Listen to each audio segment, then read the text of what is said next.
Hello, everybody, and welcome to Udacity Explores. This week on human-robot interaction and robot ethics, I'm here with the director of Silicon Valley Robotics, Andra Keay. Andra, how are you? I'm great. Good to be here. Great. Can you tell me a little bit about how you got started in robotics? I've always been a tech geek, but I went through a few different pathways before coming back to robotics. And I say coming back to it. I actually did film and television technologies and then computer and internet technologies. And I felt that I was being behind the curve. So I thought, what really is the technology that is going to be the biggest influence on the 21st century? And how do I make sure that that's the technology that I'm involved with? So I went back to study robots, and particularly the areas around how robots are going to, how they're going to affect society. So I call it not just human-robot interaction, but human-robot culture. So the idea of like cobots and things like that as well, just kind of everything working together in a nice... Definitely, looking at how things work together, but going beyond how robots may work with us as individuals, and starting to ask the questions like, will all taxi drivers be out of jobs if we have self-driving vehicles? Is that a fact, or will there be slower transitions? What does it mean if we make a change quickly versus as we make a change in stages? And perhaps some of the things are, where do we make big wrong assumptions about what a technology impact will be, and how can we make better assumptions, predictions around what the impacts of technologies will be? Because I think most of the headlines that you hear or read are completely wrong. And in fact, one of my favorite sayings is Amara's law, which is that we greatly overestimate the short-term impact of a technology, but we vastly underestimate the long-term impact. And I see robotics and the AI that's embodied in robotics as being the fundamentally transformative technologies of the 21st century. But I think we get really confused over what are the short-term and long-term impacts. So when you talk about human-robot interaction, it's not so much just a robot that has a face that kind of walks around and talks to people. It's much more than that, right? I mean, you're already talking about taxi cabs and driverless cars, so it's really the idea of any type of interaction with a robot from a human perspective. Absolutely, and you raised one of those issues, robot systems. And I think that a lot of HRI has focused very much on psychological studies of what happens between one robot and one person. But if you look at commercialization, and my role with Silicon Valley Robotics has been to help with the commercialization of a lot of robotics startups. And of course, you're trying to increase the spread of a technology. So you're not ever really in a situation of talking about one robot, one person interactions. You're talking about multi-interactions, multiple robots, multiple people. And you're talking about things that need to include duration as well. So I felt that HRI is great as far as it goes, but for people to consider that that is the only way to look at how we're going to interact with robots is really missing many of the other dimensions and durations. There's very little funding for things like a long-term study. So there was one particular one that studied people's feelings about Roombas in their life over a period of weeks rather than the one-off kind of interaction. And when you did that, it completely overturned a lot of the papers that were saying people respond this way to robots that do this, and people respond that way to robots that do that.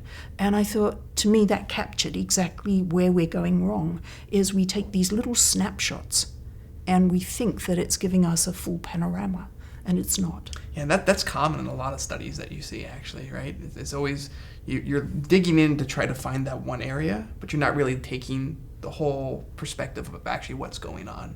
So you shoot in on that area and you say, this is the exact result that I was looking for. I set up the study in such a way that I kind of forced my hand to be able to get something like that. But the reality is, like in the grand scheme of things or a longer-term study, you'll realize that it's actually quite the opposite. Well, I think robotics is very flawed in not being a science.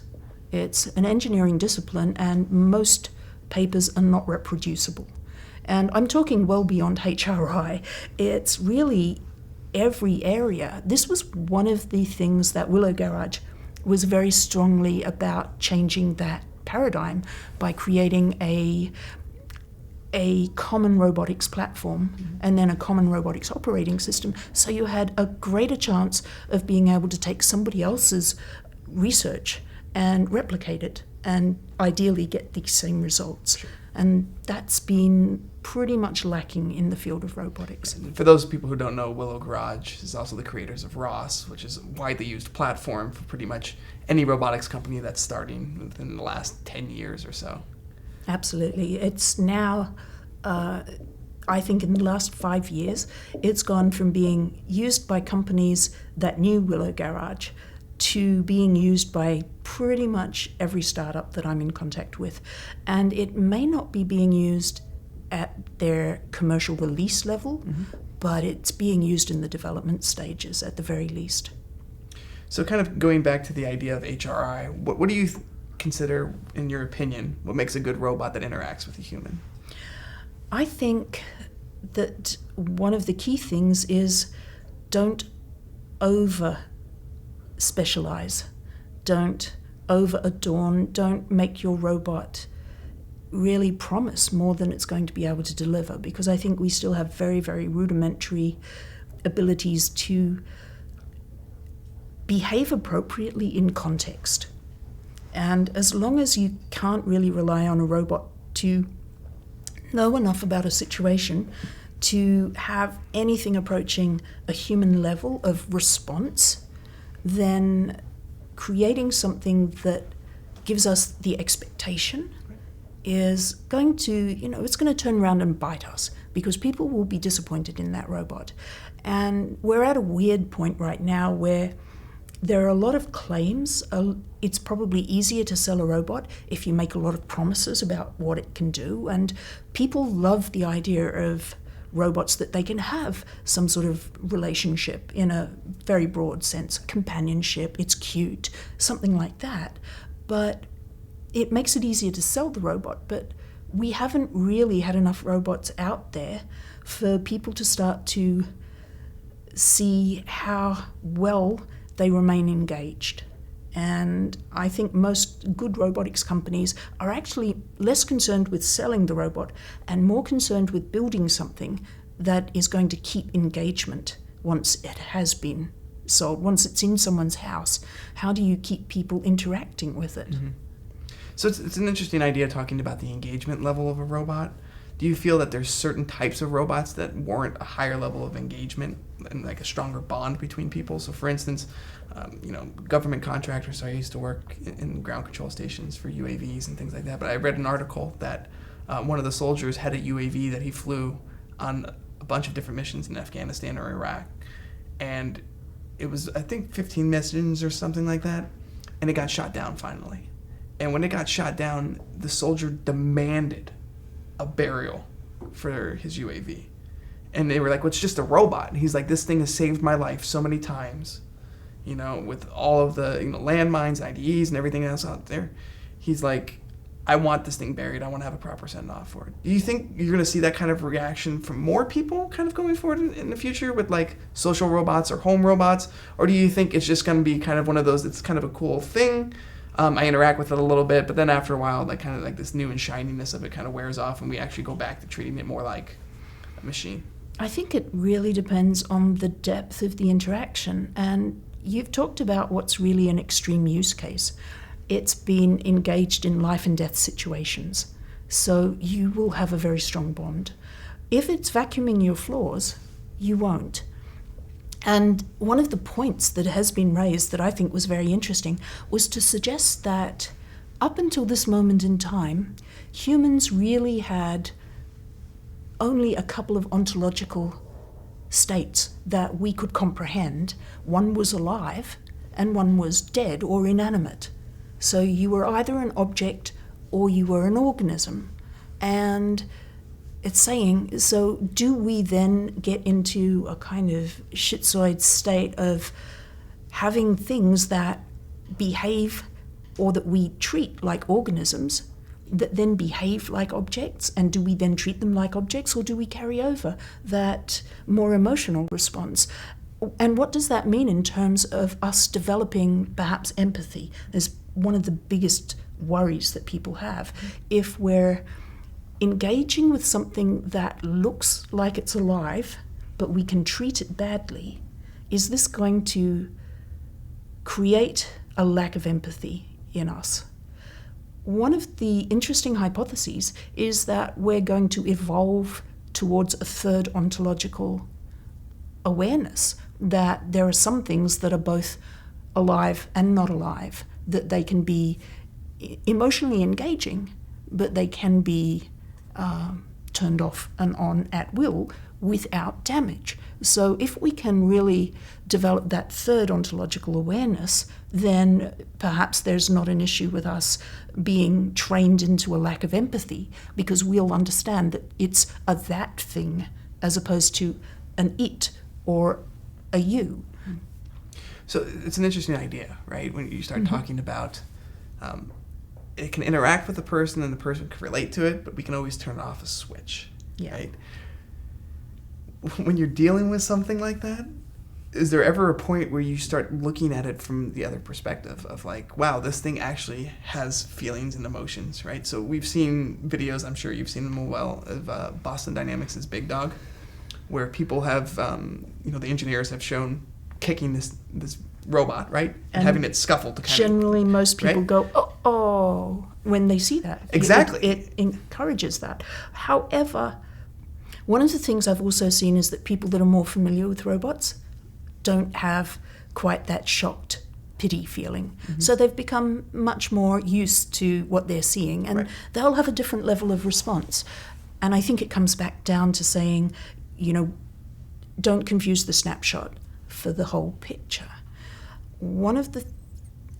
I've got 5 what I call laws of robotics, because we all love Asimov's laws of robotics, even though they don't work, they're never going to work. And even though I think laws is the wrong terminology to use, I think to be effective, laws kind of come later. What we really want to be talking about is design guidelines, suggestions that can educate and inform people towards better decisions at the earliest possible stages of building robots. But I call them 5 laws of robotics, and they start really at the most critical level in terms of Maslow's hierarchy of needs, which is don't build killing machines. And while drones in warfare they are currently accepted, but they have they're a bit of a mix. They're informational, they can do other things, they're not necessarily weapons. I think the key concept there is if you build something that is nothing but a killing machine, then it's very difficult to have some other purpose for it. So the key principle is always build a multi-purpose robot, not something that is purely evil. And then the next one down is build things that obey laws. And it might seem obvious, but there are some really clear areas like, does this robot breach privacy law? And are you aware of what privacy law in different countries is? So when you're putting sensors onto something, are they going to be law-abiding or not? And we do start to run into issues where you have a lot of sensors are required for autonomous vehicles, for mobile robots. And they're going to start to be traveling in areas where there can be unpredicted data breaches, privacy breaches, surveillance issues. So can you think through these things ahead of time? Those laws exist because they're a social standard that we've come to agree on. So you have to inform yourself as to why they exist and how what you build might end up putting you on the wrong side of those things. Ultimately, the other laws relate to building things that don't create the wrong expectation. So build a robot system that is as transparent as possible so that you understand as much as possible about what its intentions are and what its capabilities are, what it's able to do. And for me, that is, don't be deceptive and don't build deceptive robots. A robot that's humanoid is going to create the impression in us that it is capable of humanoid level behaviors. And the reality is that it's not. But we're going to think that it can remember us from time to time. We're going to think that if it uses emotional hand gestures, that it's going to be able to understand our emotional state, that it will understand things like proximity and body space. So you get into a lot of trouble because at the moment, we don't really have that level of understanding or intelligence. So I think that there are reasons for building robots that can have a good social interaction. But at the moment, I think you need to keep them in a very narrow domain so that you don't start to imagine you've got a general purpose friend. No, what you have is a very helpful assistant driver or a very helpful medicine cabinet. Sure. You don't have a friend or something else. And within that, there are also other areas around transparency which relate to, is it possible for other people to understand how something is making its decisions and how it's operating, which comes down to, algorithmic transparency as well. We're incorporating a lot of black boxes into what we do, and I know that's probably a problem that you've covered elsewhere. So ultimately from that is avoid black boxes and avoid over-featuring a robot. Don't be humanoid if you don't need to be. Some of the best robots, ones like, say, Mayfield Robotics Keay, it doesn't have a screen. It doesn't have a lot of features. It acts more like a toy than a humanoid. Right. It makes sure that you can appreciate its limits much more. And I think also Catalia Health's Mabu. Mm-hmm. And that's something that I see in the best robot designs. They focus on, can you do what you do well, rather than trying to do everything.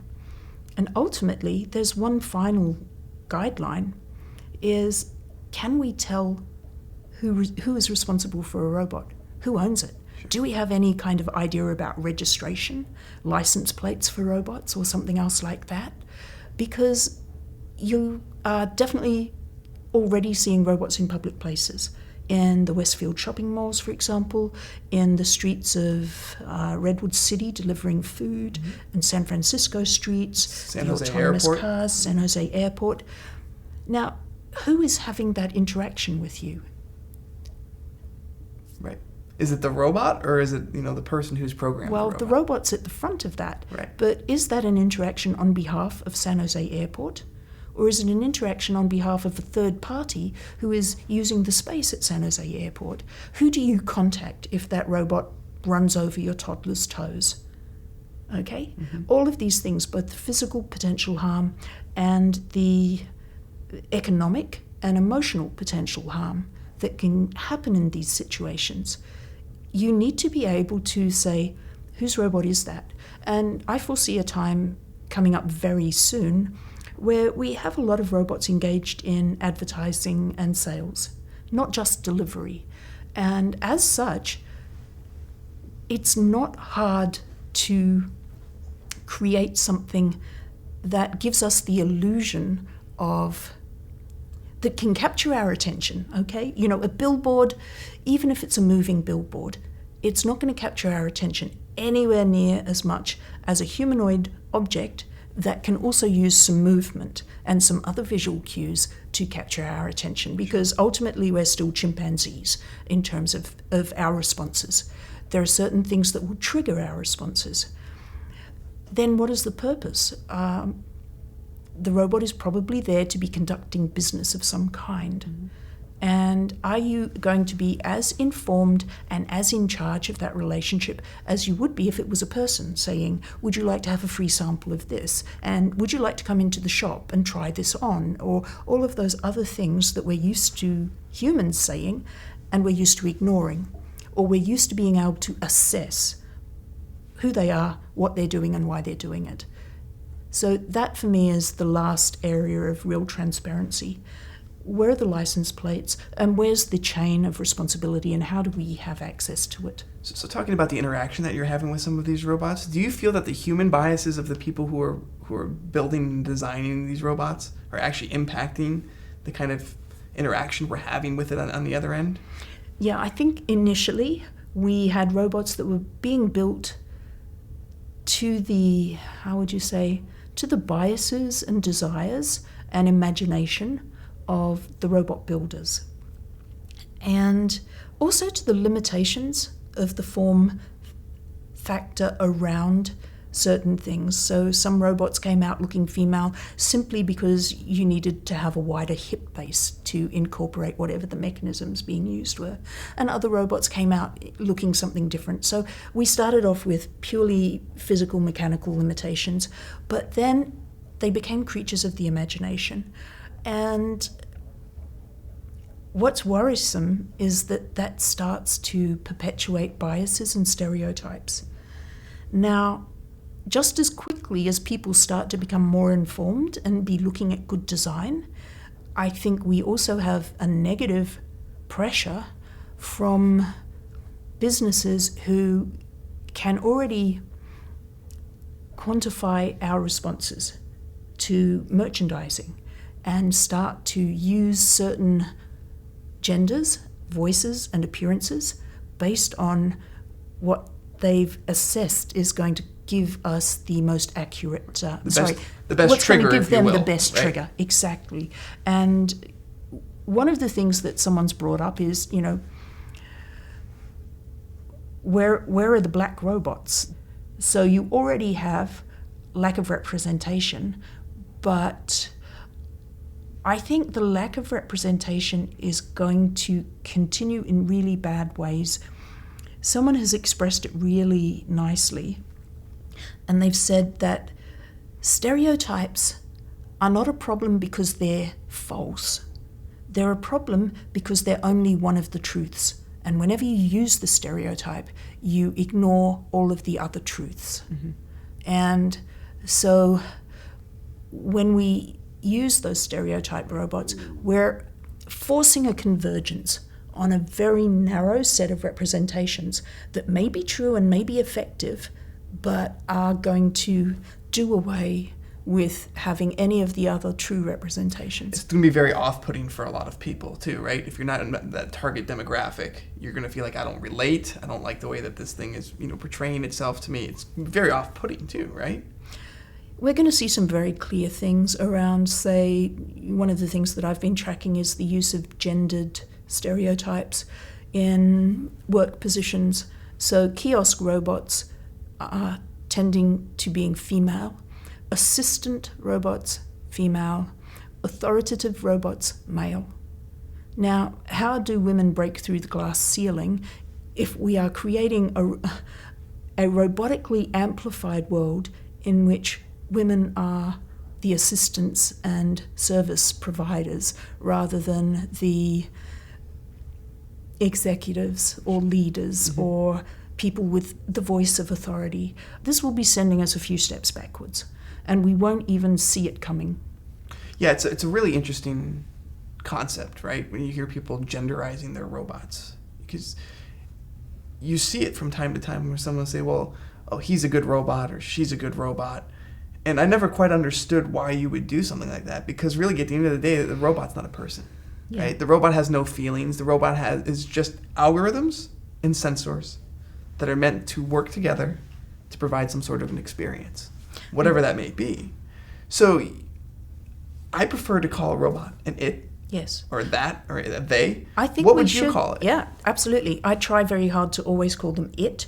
I actually think that we should go ahead and develop a third set of pronouns, similar to that third ontological awareness, out of respect for what they are, and also to help us see them as the artificial embodied intelligences that a robot is.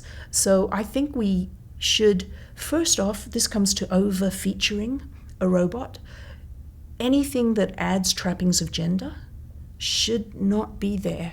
I really believe that we can create non-gendered, asexual robots, and we can utilize a new way of referring to them. And that ultimately would be the safest thing for us as a society.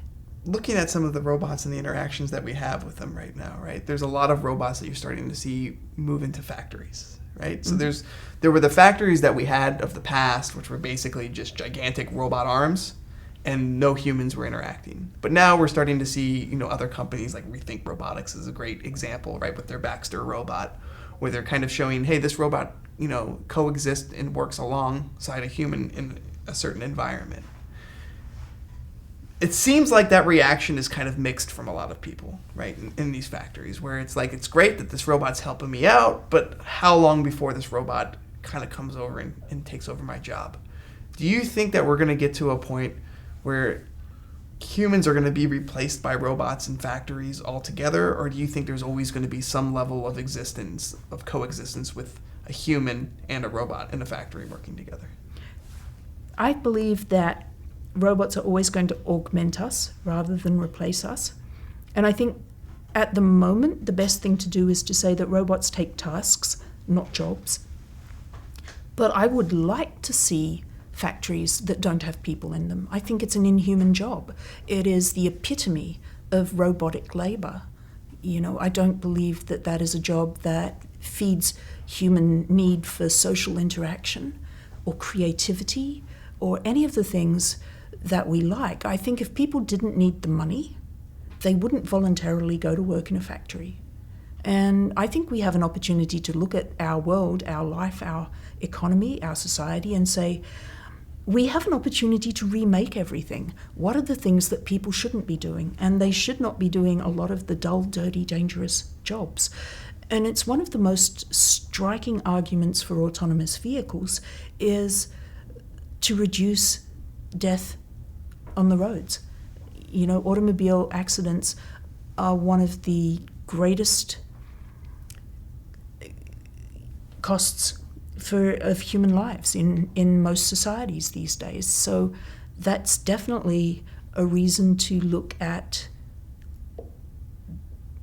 having autonomous vehicles which will have a much better safety record, as long as we've got them to the point where they're definitely going to have. And I think you need to be at a much greater safety level than a human behind the wheel, because we accept a certain amount of risk from human behavior. We will not accept that exact same amount of risk from robot behavior. Robots have to be significantly, I think, an order of magnitude better before we're going to want to wholesale adopt them into certain areas. But we shouldn't be mining underground directly.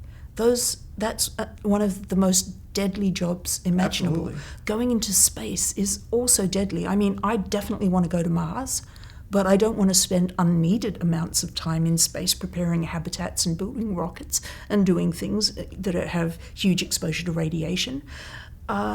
So I think there's a whole class of jobs that we ought to automate completely as fast as possible. But every single robot that's out there needs to be built, it needs to be programmed, and it needs to be managed. And I think we're going to have a huge class of employment that relates to looking after and training robots. And it's going to range from the highly skilled, more algorithmic jobs down to ones that are much more physical, like, it's missed plugging itself in down on aisle 4. Let's go and walk along and make sure that they've all got good contacts to charge up. And while we're at it, let's, tidy that one up. And we're slated to do some routine maintenance, let's do these kind of things. I see robots and looking after robots will in many ways take the place that the automobile has had over the last century. So we've seen one transition where a huge chunk of human society used to be involved in looking after horses. And then they transitioned to looking after automobiles. And I think there's going to be another transition to looking after the broader range. Sure. Let's say I call a car a robot. It's just going to be many more in Do you different... think they'll just be more specialized in the sense too? Yeah. So for instance, like as you have a mechanic now, you might have somebody who works on, bipedal robots only, or somebody who works on air vehicles only. Do you think that's going to be kind of like the emergence of new jobs of like, well, you're trained technically to do kind of all of them, but you're really going to be focused on one area or one brand or one manufacturer? Oh, definitely. You're going to have really infinite scope for specialization, and ideally it won't be manufacturer specific, because I think one of the things holding robotics back is lack of some of the common standards and platforms that you're going to need to have. So, we see this in very small scale with the importance of ROS and with things like the importance of a common standard for end effectors on the end of robot arms. So it doesn't really matter whether it's a Fanuc arm, a KUKA arm, or a Universal Robotics arm, or a Sawyer from Rethink Robotics. Those range of end effectors will all be able to be used on it. But where are some of the other things that we're still developing, perhaps multi-robot communication protocols and so forth? Yes, maybe just using the internet, but what about in other situations?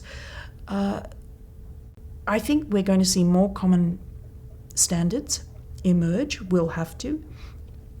But I think your specification will relate to form factor and will relate to industries. So let's say a bipedal robot that does something on farms is going to be a vastly different bipedal robot to one that is doing something in clothing stores. Sure. So I also think that there's a huge scope for creative employment.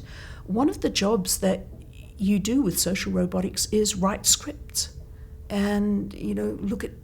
Qatar Health is a great example of that. Half their staff is basically writers and psychologists. Yes, and companies like Keay and many of the others, half of their staff are game designers and visual illustrators. Mm-hmm. And I think also people who are dance and theatre people, because you're having to teach and create the appropriate behaviours in whatever the narrow area is. Then you have to have domain expertise who understand, what is important in a robot that has an interaction with you for the purposes of understanding your health needs. And how different is that to a robot that is going to interact with you in a clothing store? And it's highly specialized, but completely different modes of behavior and background knowledge required. But we underestimate the sheer physical... robots, if anyone can remember the very early days of the automobile, and I personally can't, but they were all a little different and they all didn't work most of the time, more or less. So just physically looking after them. Sometimes the biggest thing we forget when we talk about robots entering the world is that they're going to be physical. Mm-hmm. And it might be, like I said, as simple as putting it back onto charge properly. It might be moving something out of the way because it stopped working, and maybe there is something blocking it so you can't teleoperate it out of the way. There's going to be a heap of teleoperation, and one of the big ways in which I think we need to interact with where robots and humans will work together has to do with that remote operation. Mm-hmm. So I see a future where the robot can tell you where to find things on aisle 4 and offer to show you the way. But when you ask it if they think that this brand is better than that brand, that immediately goes to the human operator. Right, because the robot say, wouldn't use the product, let's say if it's shampoo or something like that. Or necessarily have the ability to ask the right questions to understand who is it for, what is this, or perhaps just the trust level that we would have from an interaction with a person. DARPA has modified a dragonfly to put on a backpack onto this insect, which basically controls its nervous system, so they can actually monitor and move the actual biological being in the way that they choose. Is this something that we should be kind of playing around with still? Or is this something that at this point in our technology that we feel like, we really don't need as many biologically created animals as possible? We really should start just focusing more on just purely robots. Or should we or is this kind of like a necessary hurdle that we have to get over? I mean, we see a lot with animal testing, with makeup products and things like that. But from a robot perspective, in my opinion, it's slightly concerning, right? Because you're starting to say, well, we're just going to hijack this host, and we're going to have this host do whatever we want it to do, even though it's its own physical being or entity of some form. There was a lot of outcry over the crowdfund campaign for, do-it-yourself mouse or rat brain hacking chips, or cockroach hacking. There are several interesting ethical dilemmas and elements in there. When I see the fruits of this research being used to allow someone to use an embedded chip to move a prosthetic arm when they've had no movement, then I think it's a good thing. Especially when I put it into the context of realizing that we still do incredible amount of research on animals. For cosmetics, as you said, for reasons that seem far less compelling, but we kill a lot of animals and we torture a lot of animals for many reasons already. What's the real difference between putting chips in and remote controlling them? But it raises a couple of issues. One is, what's the end goal of this? And I think the reality is we're starting to produce some very small flying robots. Nowhere near as fuel efficient as your average insect or bird, but we're improving technologies all the time. So I think you can see a future where we don't need to talk about it being a hijacked organism. It's purely a robotic miniature surveillance device. Is that okay for us to use? Something that most people might not be aware of? And why would we do that? And one of the reasons for doing a lot of biomorphic work in robotics is this interesting two-way street, which we learn so much more about how biology works when we try to build artificial systems to imitate it. And vice versa, we then learn so much more about how physical, robotic, mechanical and electrical systems work when we try to replicate how the organisms work. So robotics feeds our understanding of biology, which then feeds our understanding of robotics. And this kind of feedback loop goes all the way back to Gray Walter's tortoises in the 50s. Mm-hmm. And he was a brain scientist. And he built the first autonomous mobile robots, analog, and they were light-following robots. And they displayed a very lifelike behaviors simply through, phototropic behaviors. And what inspired him was creating a physical modeling of the workings of the neurons in the brain. So there is one thing I do want to talk about, because it's always this doom and gloom issue, as you and I are both aware, right? Is the idea that robots are taking all of our jobs. Everywhere you look, it seems like lately there's another article that's popping up and saying robots are going to take all of our jobs by 2030. 80% of the jobs in the U.S. are going to be automated. Farm workers are going to be out of their jobs in the next 2 years, right? Like it's always to this level of like, it's here and it's happening now and everything is going away and time to go grab, your pitchforks and rise up against the robots before everything goes doom and gloom.